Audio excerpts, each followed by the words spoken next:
Hey everybody, this is Bill. I'm the salty old Marine. Today I want to talk to you about the D word. What's the D word? Well, in this case, the D word is disappointment.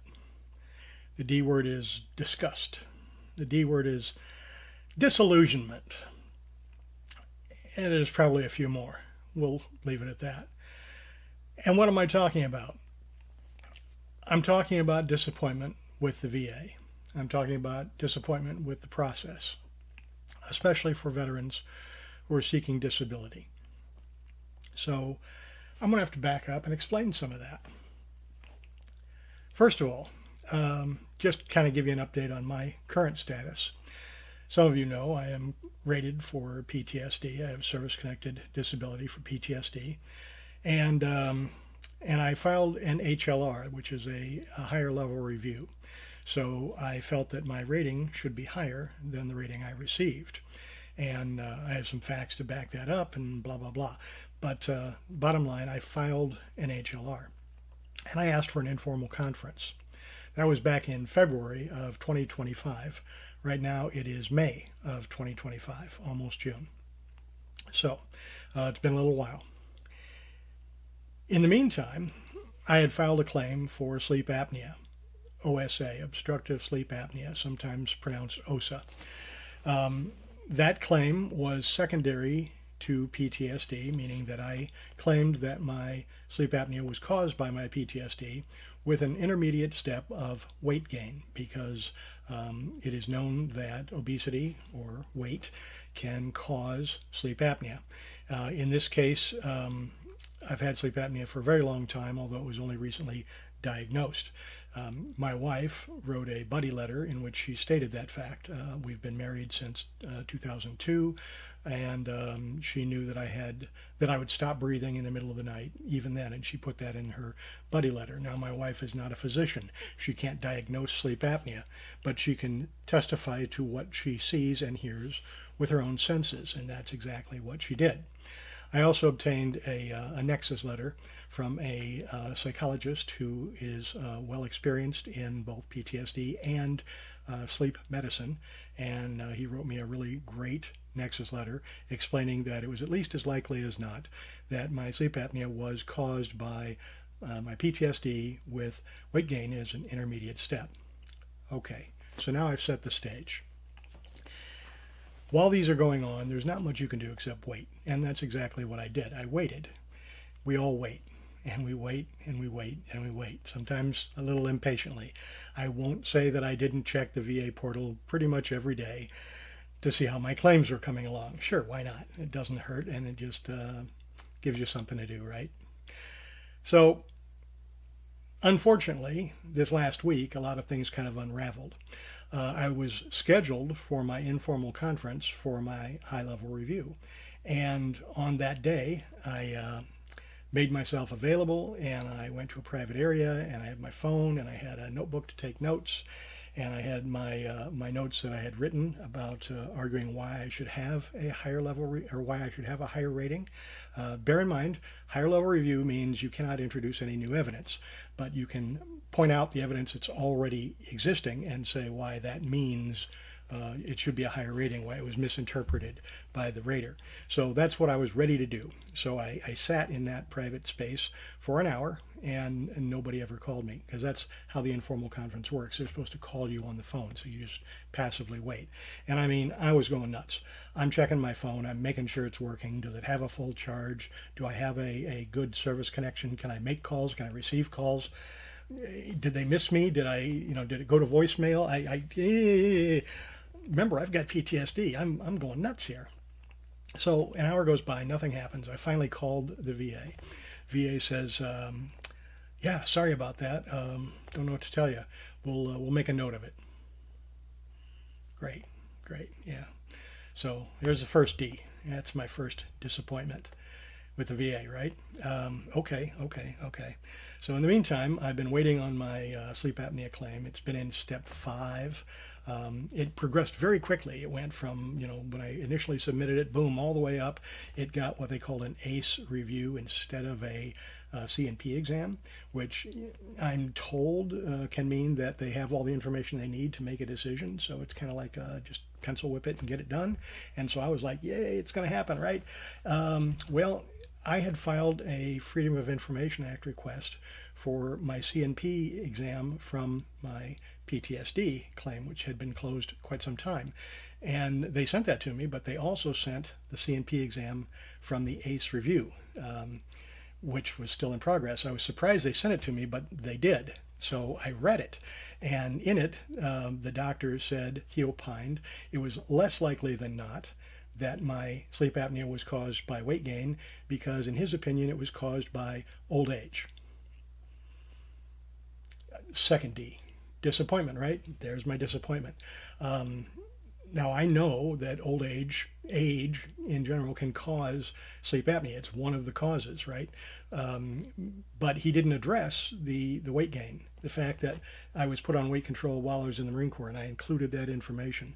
The fact that weight gain was used as a marker in my PTSD claim, so the VA has already acknowledged that I had weight gain while I was in service. He didn't acknowledge that. The fact that my wife said that I stopped breathing in my sleep when we first got married, when I was in my early 40s. So not old age, my friend. He didn't acknowledge any of those things. Unhappy, very unhappy. Well, this week, the claim went back to step 3.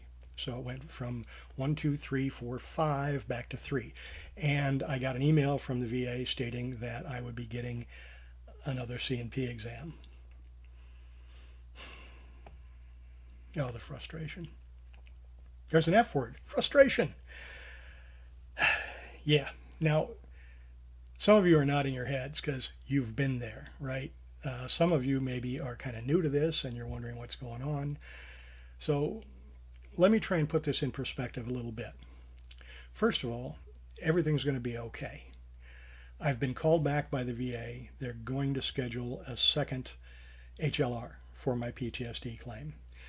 By the way, it turned out the rater was sick that day. And in their notes, it says they called me and spoke with me about it.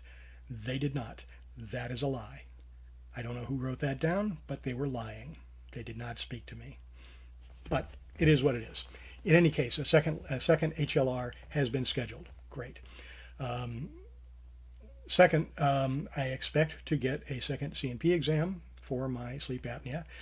And if I'm going to attend that or in person or over the phone, I'm going to make it very, very clear why the first C&P examiner was wrong. And so I'm going to do everything I can to make my case. And honestly, if my case still gets denied, I believe I have that equipoise that we talk about sometimes. So if they say less likely than not, and my Nexus letter says at least as likely as not, I'm supposed to win that claim. That's the benefit of the doubt that the VA provides. So in the long run, I think I'm on solid ground here. I think I'm actually going to win both claims. I'm going to get an increase in my PTSD. I'm going to win my sleep apnea claim. That's what I believe. Maybe I won't. There's another D, disappointment. So that's what I want to circle back to right now. Some of you, maybe most of you, will suffer through some of these things. And it can make you very angry. I got angry. And it can make you feel lousy and bad about yourself, especially if you're someone like myself who does have PTSD. And hey, you know, I deal with that every day with panic attacks and frustrations and things that I don't react real well to. I should. People who don't have PTSD usually just take these things in stride, and I have trouble with that these days. So yeah, it's rough, right? And it might be rough for you as well. But here's how I try to put it in perspective. First of all, none of this is personal. It is not personal. The VA does not hate me. I hope the VA does not hate me. If they do, I'm in trouble. But no, the VA does not hate me. The VA is a bureaucracy, and the VA is struggling themselves. They're attempting to correctly adjudicate these hundreds of thousands of claims that come in, right? And make sure every veteran is treated fairly and correctly. And I believe that. I believe that the whole point of this is to get every veteran who submits a disability claim to get them correctly rated. And so I believe that that is the intent. I believe that is what's going to happen in the end. But they have to go through their process. And as I said, they're a huge bureaucracy. It's not personal. It's dotting every I, crossing every T. That's what it is. It can be very frustrating. It can be very disappointing. It can be disheartening. Another D. And I can't tell you to not feel the way you feel, because I feel the way I feel, and nobody's going to jolly me out of it. Nobody's going to say, well, you shouldn't feel that way. No, my feelings are valid. Your feelings are valid. This is a frustrating process. This is a dehumanizing. Ooh, another D. This is a dehumanizing process. It can just rip your soul out. You put your trust in the VA, you follow all the rules, you do everything they tell you to do, and then you sit there and sit there and sit there, and then they run you through the ringer, and then they say no, and then you have to fight it. Sometimes it seems like it's too much. However, if the game is rigged at all, it's rigged on our behalf. If I get denied on my high-level review, if I get denied on my sleep apnea claim, if I lose both of those, I have recourse. I can file another appeal. I can take it higher. I can get more information. I can file a supplemental. I can do a lot of things to eventually get my case made, to explain to the VA why I am more correctly rated with a higher rating for PTSD and with a service connection for sleep apnea. And for whatever your claim is, too. Now, I'm not going to win every claim that I make, and you won't either. So that's a fact of life as well. However, if you do your preparation and you submit a fully developed claim, and you have a logical and medical explanation for why you're making this disability claim and why it should be linked to your active duty service and how it affects you today, if you feel you're really on solid ground, then fight that thing, right? Get your information together. If you need to, you can always turn to other resources. You can turn to a VSO. You can turn to an attorney. You can get nexus letters if they become necessary, right? And again, even after all of that, you might still not win your claim. And that's an unfortunate aspect of this filing disability claim game, if you will. Although, of course, it's not really a game, is it? But, yeah, that's really what I wanted to say. Disappointment and delay, another D. They are a fact of life when you're dealing with the VA. And if you can do anything here, keep in mind, A, it's not personal. B, it is a huge bureaucracy. It's going to take a lot of time. Use that time to get your facts in order, to get your paperwork in order, to make sure your case is as airtight as you can possibly make it. Ultimately, things may work out in your favor, and I really hope they do. If they don't, they don't. We'll move on. We'll find another claim. We'll get where we need to go. I hope you found this helpful. I am Bill. I am the salty old Marine.